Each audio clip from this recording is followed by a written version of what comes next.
Bonjour et bienvenue, voici notre tour d'horizon économique, géopolitique, énergétique, sanitaire et boursier. Nous sommes le mercredi 5 octobre et pour comprendre comment tourne la planète finance, c'est sur la bourse au quotidien et nulle part ailleurs. Et le titre du jour sera « Quel beau market rally !»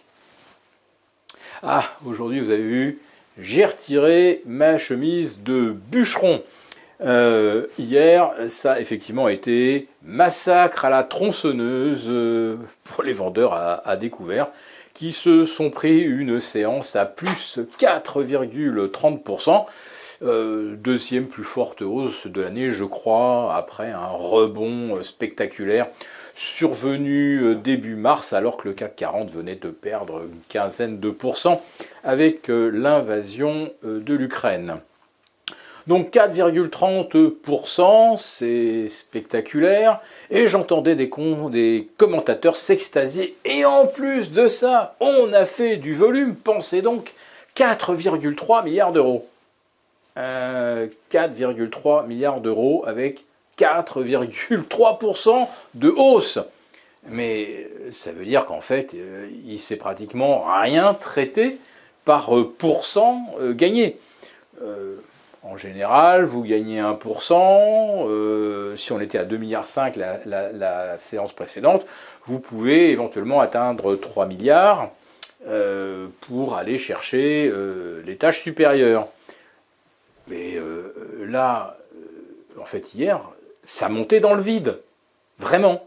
Donc, ça a toutes les caractéristiques d'un bear market rally, c'est-à-dire des gens qui étaient trop engagés à la vente, qui avaient trop de put, ou qui avaient vendu trop de call, enfin, peu importe, et qui, d'un seul coup, face à une volatilité de 2,5%, 3%, au-delà de 3%, ils ont littéralement, pouf, volé en éclats, obligés de racheter leur position, obligés de solder leur short, etc.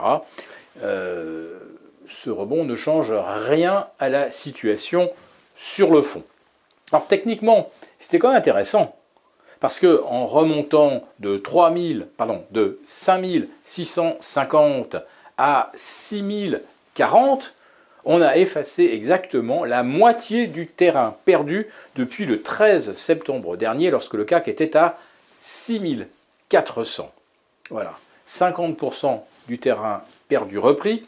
Même chose pour l'Eurostoxx 50. Donc le prochain objectif, ça serait de reprendre 60% du terrain perdu, ce qui signifie environ 1,5% de hausse supplémentaire par rapport à la clôture de mardi, ce qui signifie 2,5% de gain par rapport au niveau qu'on atteint, alors que le CAC et l'Eurostoxx reperdent maintenant 1%.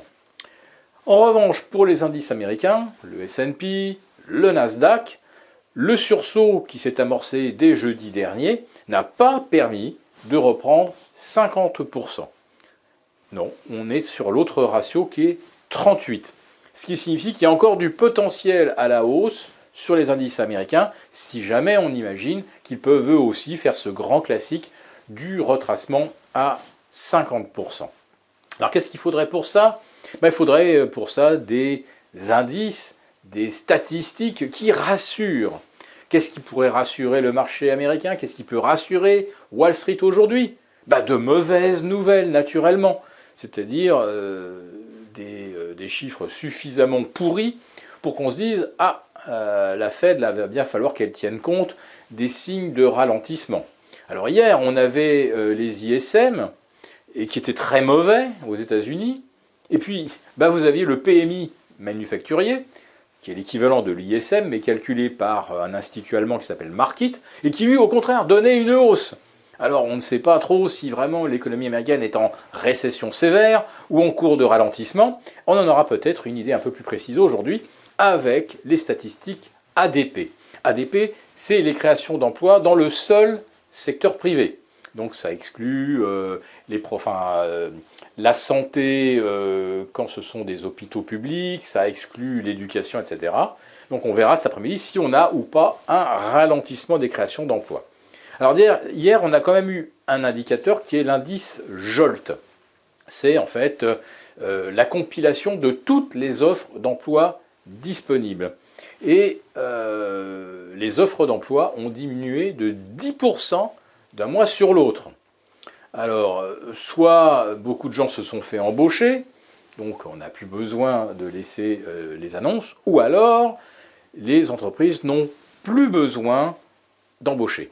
Et c'est ça que le marché pense, c'est que si le Jolt a chuté de 10%, c'est que d'un seul coup les entreprises se rendent compte qu'elles ont besoin de beaucoup moins de monde, parce que les commandes chutent, parce que le pouvoir d'achat des ménages baisse, et que ce n'est pas le moment de renforcer les effectifs. Donc on verra avec ADP si les entreprises ont effectivement ou non renforcé ou carrément laissé inchanger leurs effectifs. C'est un bon préalable bien sûr au NFP, c'est-à-dire l'indice des créations d'emplois et du chômage attendu vendredi. Alors on n'est pas à l'abri d'une bonne mauvaise surprise avec ADP. Si le chiffre est médiocre, eh bien ça relâchera encore plus la tension sur les taux et ça propulsera les indices US un peu plus haut. Comme ça se passe aux États-Unis, c'est pas sûr que c'est un impact sur nos propres indicateurs obligataires, parce qu'en Europe, on se dirige vers de très très sérieux problèmes, avec non seulement les coûts de l'énergie, mais également avec la disponibilité de l'énergie. Et oui, on apprend que EDF pourrait programmer vos compteurs Linky pour interdire, par exemple, l'usage des chauffe-eau entre 12 et 14 heures. Mais demain, ça peut être entre 10 heures et 16 heures. Et puis peut-être qu'après-demain, avec des températures extérieures négatives, vous ne pourrez plus chauffer l'eau pour le bain entre 6 heures du matin et minuit. En tout cas, ce qu'on comprend bien, c'est qu'avec Linky, EDF a effectivement les moyens de vous empêcher de vous servir de votre approvisionnement en électricité comme vous l'entendez. Mais ceux qui sont les plus embêtés, ce ne sont pas forcément les particuliers aujourd'hui, ce sont les municipalités qui voient leur facture d'électricité multipliée par 10, voire par 20, avec des tarifs hallucinants pour 2023, genre 1000 € le mégawatt, contre 60 ou 80 l'année dernière, autrement dit c'est multiplié par presque 30, là on va droit vers la faillite des communes françaises. Alors ça veut dire aussi fermeture des gymnases, fermeture des écoles, plus de cantines, plus d'éclairage public, bon ça on s'en fiche un peu, mais en fait fermeture de tout. Ces tarifs acculeront les municipalités à la faillite. Donc vous comprenez que là, les choses risquent vraiment de très très mal tourner, et que si vous avez comme ça des municipalités, mais également des entreprises qui arrêtent leur activité, on s'en va vers une récession d'une violence, à côté de laquelle l'arrêt de l'économie délibéré à cause du Covid aura l'air d'une simple plaisanterie.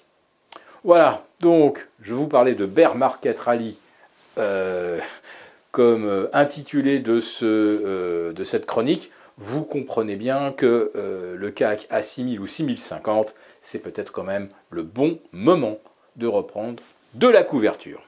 Si cette vidéo vous a plu, n'hésitez pas à nous mettre un pouce. Et on vous retrouve vendredi pour notre live avec nos abonnés des affranchis.